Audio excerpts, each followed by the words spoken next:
Hello.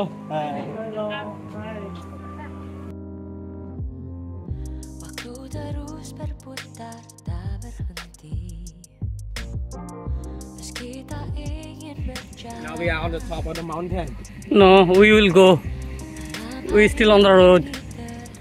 যে আমাদের বাস ছিল প্রায় 10 মিনিট প্লাস বাসে করে আসছে একদম স্পটের পাশের যেই গেটটা আছে ওইখানে নামায় দিচ্ছে। তো আমরা যদি হাইটে আসতাম হাইটে আসতে আধা ঘন্টার উপর লাগতো।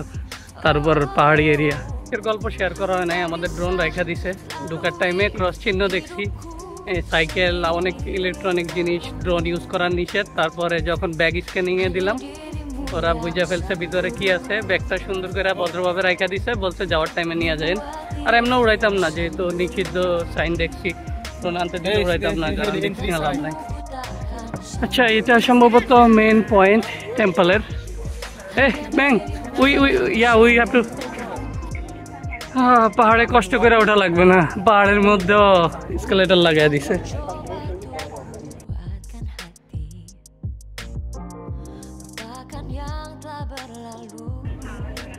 এমন শুনছি না যে চায়নাতে পাহাড়ের মধ্যে কেবল কার তো স্বাভাবিক জিনিস, লিফটও আছে। ও আরো আছে।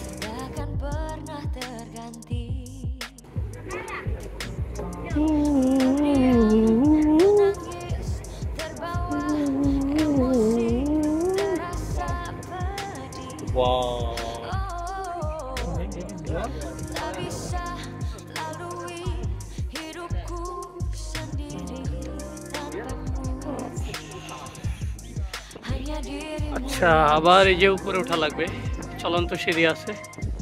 উপরে ওঠার পরে আমরা আসল মন্দিরের যে জায়গা ওইখানে যাইতে পারবো।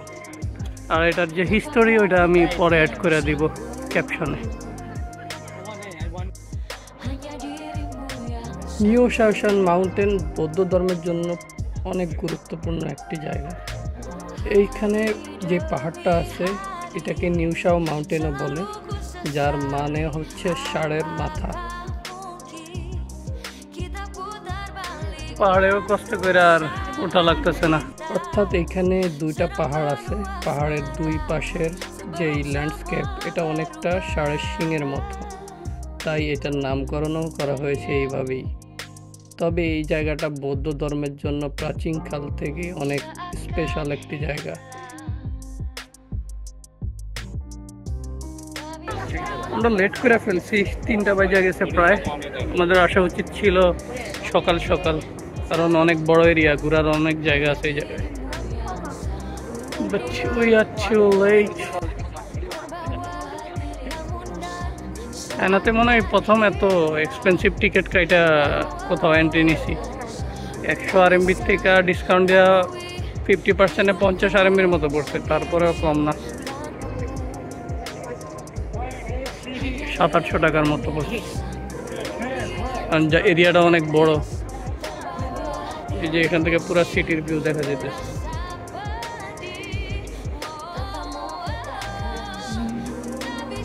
আমরা এখন টপ পয়েন্ট যেটা বলা যায় মন্দিরগুলার ওইখানে আসছি। তো এখানে প্রথমে এই যে একটা অনেক বড়,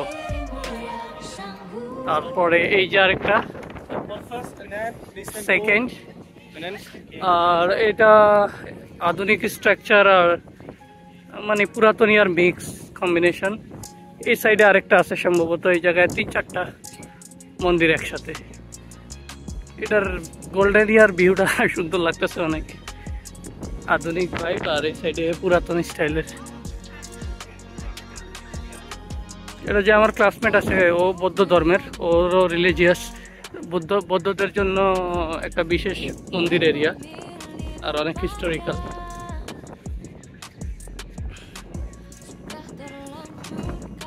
এখানে অনেক প্রাচীন বৌদ্ধ মন্দির যেমন আছে, তেমন আধুনিক বৌদ্ধ মন্দিরও তৈরি করা হয়েছে, যা টুরিস্টদেরকে অনেক বেশি আকর্ষিত করে। Start from right side, why you start from left side? Second ফ্লোরে আসছি মন্দিরের আমরা। ও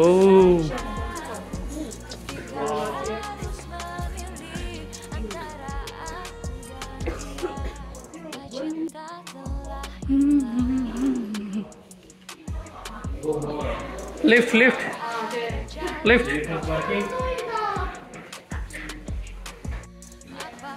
7 ফ্লোর পর্যন্ত আসছি, এরপরে বন্ধ।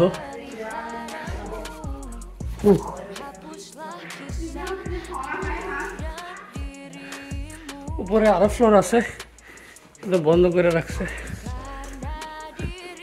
মানে বাইরে থেকে যে মন্দিরটা দেখাইছি ওইটার 7 নাম্বার ফ্লোরে আছি, সম্ভবত 8-9 তলা মন্দির। এই যে মন্দিরটা একদম উপরের থেকে এরকম ভিউ আসতেছে। আর এই যে সামনে বুলেট ট্রেনের লেন দেখা যাইতেছে, একটু আগে একসাথে 3টা বুলেট ট্রেন যাইতে দেখছি এই ট্র্যাক দিয়ে। এই মন্দিরের উচ্চতা 243 মিটার উপরে, যার উপর থেকে আপনি মোটামুটি নানজিং শহরের চমৎকার একটা ভিউ পাবেন। 7 ফ্লোর লেখা থাকলেও এটা সম্ভবত 9 তলার সমান উঁচা হবে। এই পাহাড়কে ইংলিশে অনেকে অক্সহেড মাউন্টেনও বলে, মানে ষাঁড়ের মাথা পাহাড়, যেটা অনেকটা ফানি শোনায় বাট ইন্টারেস্টিং। এই সাইডে আরেকটা টেম্পল দেখা যাইতেছে। ও ওই দিক থেকে ভিউ আরো ভালো আসছে। নিচের তলায় চলে আসলাম, এখন আবার হাতে সময় কম। এখন পাশের যে মন্দিরটা আছে ওইটাতে যাবো, আর 2টা যাওয়া লাগবে, দেখি কতটুকু ঘোরা যায়।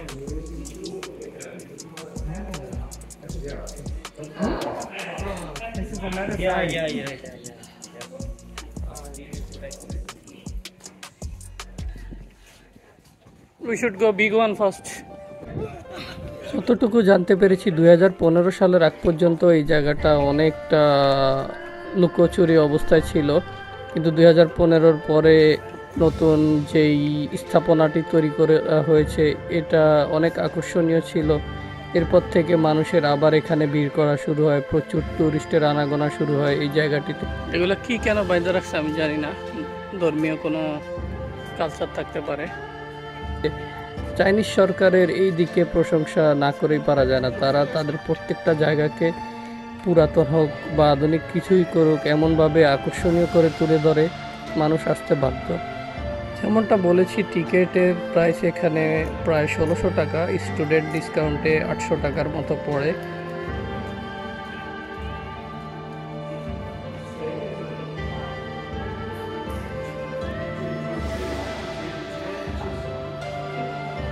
বাইরের থেকে যে স্ট্রাকচারটা দেখা গেছে ওইটার ভিতরে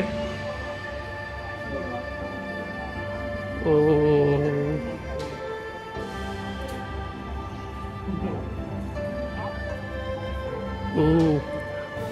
ওয়াও।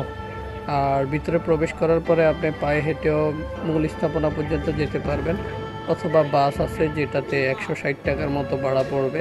এখানে আপনি বাসের থেকে নামার পরে চলন্ত সিঁড়ি পেয়ে যাবেন, আপনাকে পাহাড় আর হাইক করা লাগবে না। সিঁড়িতে উঠে বা লিফটে উঠে আপনি সুন্দরভাবে টপ পয়েন্টে চলে যেতে পারবেন।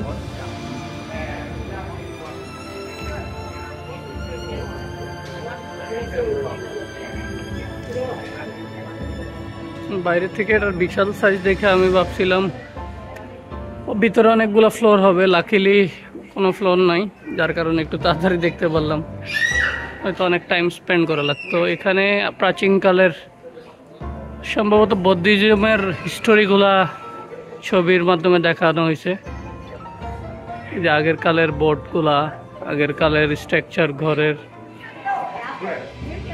এই জায়গাটি মিং ডাইনেস্টি এবং বৌদ্ধ সংস্কৃতির যে ঐতিহ্যবাহী একটি সংমিশ্রণ তুলে ধরা হয়েছে। এছাড়া এখানে অনেক ঐতিহাসিক স্থান যেমন অ্যান্টিজিন জেনারেল ইউ ফেই এবং জংহিস এর সমাধি রয়েছে।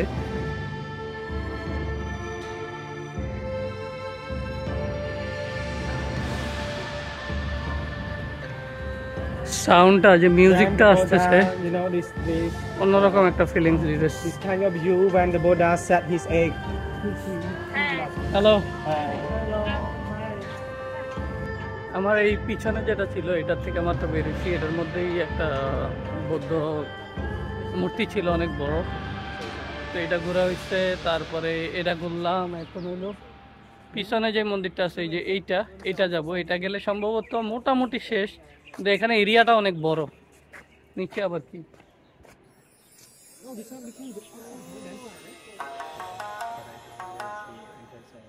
one have downstairs. Maybe the other side. নিচেও যাওয়া যায়, অনেক বড় এরিয়া, এগুলি অনেক সময় নিয়ে ঘোরা লাগে। আমরা সময় কম পাইতেছি, এই জন্য মেইন যে যতটুকু ঘোরার Is there anyone? অতটুকু ঘুরে নিতেছি আর কি। চুলগুলি কাটার পরে বলদ বলদ লাগতেছে। সেলুনে গিয়ে দেখাই দিছি চুল একরকম, কাটা দিছি আরেক রকম। চাইনিজ বুঝাইতেও পারি না কিছু না, এই আর কি অবস্থা।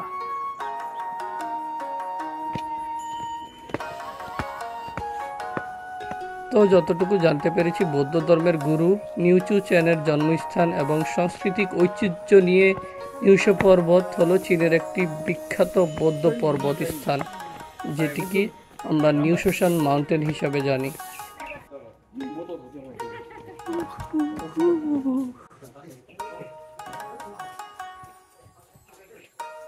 It's I think most old.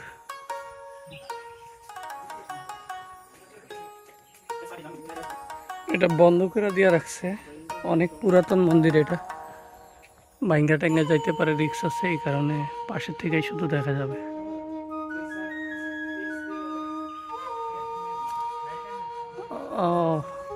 এটা মেনটেন্যান্সে আছে, মেনটেন্যান্সের পরে সম্ভবত ঠিক করে খুলে দিবে, এখন রিক্স এই জন্য এইভাবে রেখে দিছে। তো মোটামুটি ঘোরা শেষ, আমরা কিছু টাইম স্পেন্ড করে তারপরে ব্যাক করব। খিদা লাগছে অনেক, সকালে খাওয়ার পর ধরে আর খাওয়া দাওয়া হয় নাই।